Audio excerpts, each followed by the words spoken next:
even in the mainstream narrative, there's no doubt that um, that megaflora and megafauna existed. The real question is, how big do they get, right? Because if you go to the mainstream geological narrative, they're going to tell you that dragonflies were 60 centimeters wide, and trees were far bigger, and creatures were far bigger.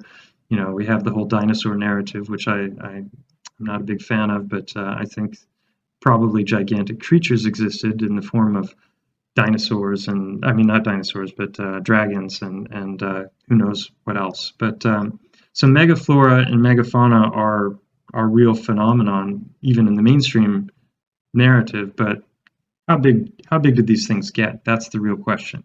Petrification is also, you know, widely accepted. Everyone knows that trees can petrify. The question is, how big did they get? And I've covered that topic extensively in a couple of different streams now. The great trees were real is a good example of a stream where I went deep into that. So yeah, Spelunking Titanic Trees. This is an interesting phenomenon. I don't know if you're familiar with this, but there are trees around the world, living trees, not dead, hollowed out trees, that tap into underground water sources, and those water sources can actually come up through the tree and be like waterfalls and just pour out of the tree. And you can see here in this photograph, I'm going to show some video clips in a moment. But if the great trees are real, and you can imagine something like this happening, you have to imagine how big would the channel in this tree stump have to be for this much water to be coming out of the tree. You know, for something like this to happen, clearly there have to be some larger channels. So it's not just micro movements of water that are being pulled upward through the action of how sap and transport of nutrients in trees works. This is something that is of a much larger quantity, and so I mean there are people that are just going up to trees that are just leaking water, like eternally leaking water, and other videos where they go up. I think it's actually in this one. This guy's just hacking at the tree, and out comes the water. Poor tree. But so imagining that on a big scale, when I started to see some of the stuff from the action adventure twins, which I'll show in a moment, it just kind of was a light bulb going off for me, because I'm like, this looks like the channels that water would be flowing through in the trees. But you can see sometimes it's huge quantities of water that are coming out of these things. And also, if you think of the great floods and all of the gigantic trees, if they were actually cut down, how much water would that have released into the world? You know, could that have been one of the things responsible for the rising of the waters around the world? I think it's an interesting thing to ponder. Yeah, so when you see those photographs, like this is one of them. This is a mind-blowing video. 600-foot deep pit inside of a cave. So they go in through these little holes. They get bigger and bigger, and then they rappel down like 500 feet, and then they hit a flat floor, and then it snakes through these channels, and then they find another one going down. So this gets back into what I was talking about before, this idea of the collateral arteries that exist in bodies, but I'm guessing they exist in trees as well, where you've got root structures that grow together. And so if there's a hollow passage going, down, then you're probably going to find some passages going other directions that are going to connect to other things. And I think that's exactly what these guys are doing. And also, the mainstream narrative for this is hundreds of millions of years of dead plant, biological life, plant and animal life, dying, collecting, and compressing under the ocean floors, or perhaps on land, and over time that starts to become metamorphic rock. It changes because of the heat and the pressure of all of that weight above, and that's why we get all of this layering. This is known as sedimentary layering. And ironically, this if you think back to the tree examples that I gave in the beginning here, the fresh trees. Here we go. The reason this cleaves in this direction and it's a smooth break is because it grows not just vertically but also horizontally at the same time. There's fibers going in both directions. So that, I think, is what we're seeing when we look in here.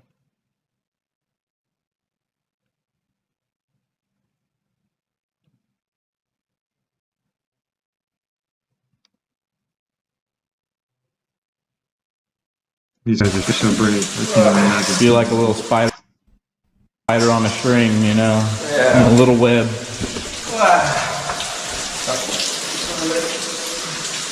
Look at this place. Wow. An alien land. I know.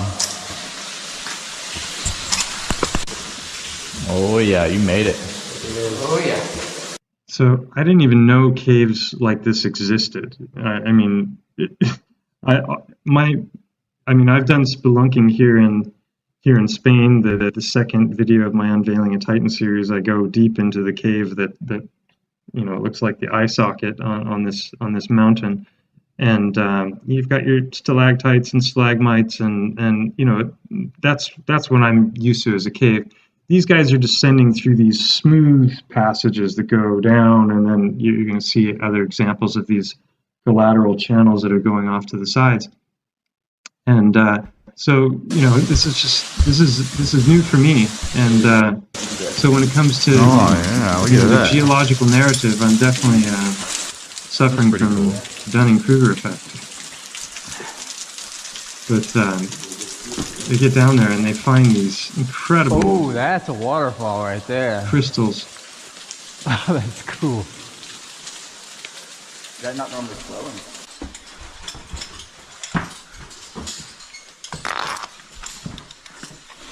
So here's one of these channels going off to the side.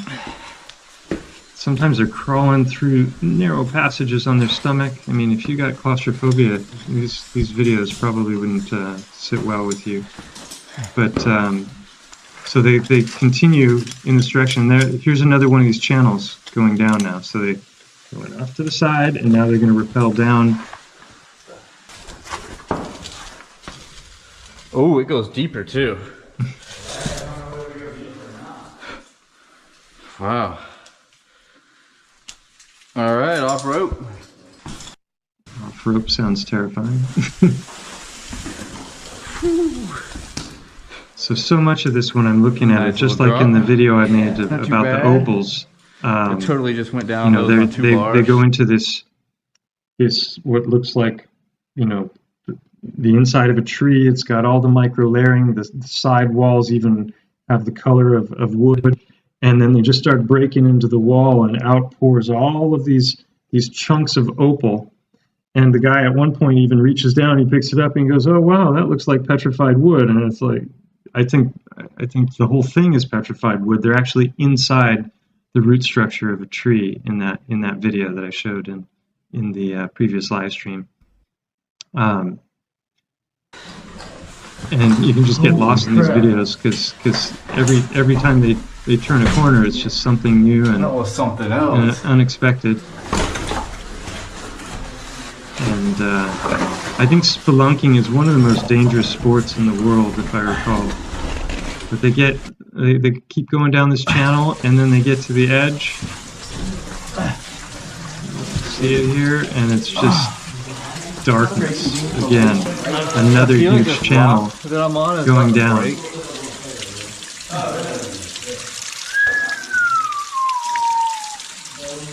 I can't see the bottom at all. Really? Echo! So it's a big thing. This is massive. Oh my god. So I'm gonna go down this thing. Pelling down. You can grab this hand line. I thought it was brave to go into Mont Go. This is next level nuts. All right, everybody ready?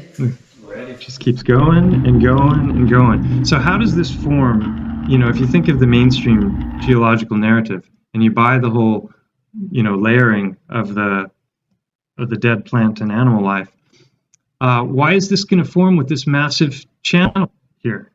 So, like air pocket, it doesn't make sense. You know, water flow. So many of these channels, all of the sides of the caves as they're going through them are completely rough. There's like no erosion. So to me, it looks like something that grew, and you know, it would be really interesting to examine the terrain around these areas. So now they've gotten down to another plateau. And I don't know if this is the one, but there's one where they go through this narrow channel on their, I think this is it, on their stomach, squeezing through this thing that's getting tighter and tighter. It's crazy. Do it. So yeah, action adventure twins, and let's see. Oh, this is the one with the crystals that I was talking about. Yeah, man. Oh my god! Whoa, there's more crystals down Look here. at this! What? Dude, you gotta check these out! Oh my It's called god! the staircase to They're hell. huge! Crystal boulders. Giant! Look at this one, man. That's Like the a craziest stone, one. man. Wow!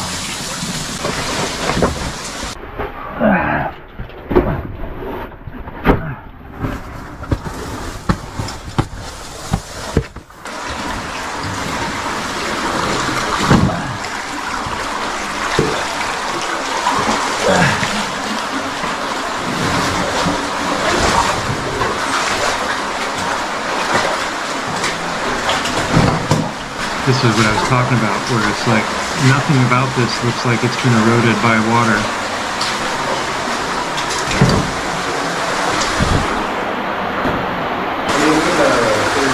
Oh, guys, this is it. This is what we came for. Oh my god.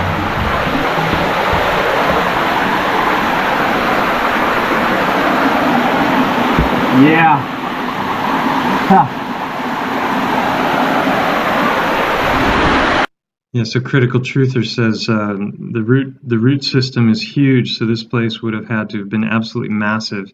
Yeah, so again, going back to that, you know, photo I showed of Devil's Tower with the root structure below, you know, you've got all of these deep channels going straight down, and they're going off to the sides, and there's all these other smaller channels. I think they're in one of these little small channels right now, and then they connect to a bigger one that goes down again. And but you know, we're talking, you know, if you go through the work of Hangman and actually look at his footage, we're talking about trees that are 6, 8, 10 miles in diameter. And so these kinds of channels make perfect sense in something that big. And how much water could have been funneled up into those things? It's just, it boggles the mind to even ponder. This is it, guys. Yeah, we're gonna get wet. Oh yeah. That's it for sure. Yeah. And then they just rappel down. I thought these guys must have had the strongest arms in the world, but they've got this, they've got these I'm about to get pulley wet. systems where they kind of step back and forth like this, and it helps them get back up the rope. I'm sure their legs are exhausted by the end of it, but so.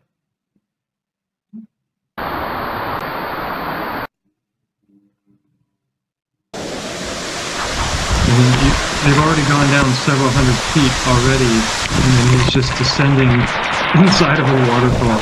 Down, down, down. And there's the floor again. Oh and my then gosh, channels this going is off so to the side. sketchy. So I mean, I'm getting to me, soaked. this is just more. These are I think Archaics refers to them as data points. It's none of this stuff that I've shown today in and of itself is any kind of conclusive proof that these trees existed, or that rapid petrification happens, or anything. But all of the stuff taken as a whole starts to lead to what is known as a preponderance of evidence that's in favor of this harebrained theory, right? So you've got these old articles where they're talking about stuff like this, matter of fact. It's not like a theory. They're just describing all of this petrified stuff they're finding all over the place, and entire forests. I couldn't find the clip from Ben for that, but there was a forest. I think it was in Arizona, and these trees were like 60% copper and 40% silver. Did they start that way? I don't know. Were there silver trees back in the antediluvian era? I don't think so. I think what happened is that there's some kind of a transmutation that's taking place when the event, the X factor event, whatever you want to call it, the plasma apocalypse, the glittering sword of God, if you want to take the biblical approach, or I think the Vajra of the Hindus. We've got all these mythologies of the Medusa events and Cthulhu. So it's not so far-fetched when you take the mythology and you take the actual empirical evidence, and you start to look at all of this stuff as a conglomeration. It starts to be far more compelling.